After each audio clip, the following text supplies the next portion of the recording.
आशा कर समस्ते भलरे थे।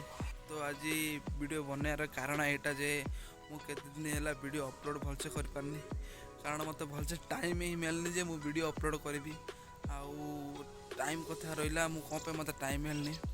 एक्चुअली मु ड्यूटी जाऊँगी गोटे कम को जाऊँगी मोर से 10 घंटा पढ़ाऊँगी से भलसे टाइम होनी मु कौन करी न करी आ वीडियो बन कि न बनैबी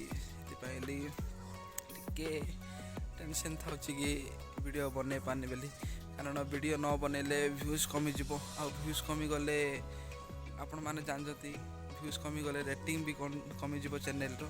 तो से आई थिंक किसी तो बुझा पड़नी कौन करी न करी आपण मानू रिक्वेस्ट कर मो सहित जोड़ी ही रहूँ मु चेष्टा करी कि 2 दिन पर कि ना 1 डे पर भी मु वीडियो अपलोड करी कारण मत रेगुलर टाइम ही मिलनी कि मु वीडियो अपलोड करी बोली। तो प्लीज़ मो सहित जोड़ी ही रुहतु आउ मिसची आउ गोटे नेक्स्ट वीडियो रे। तो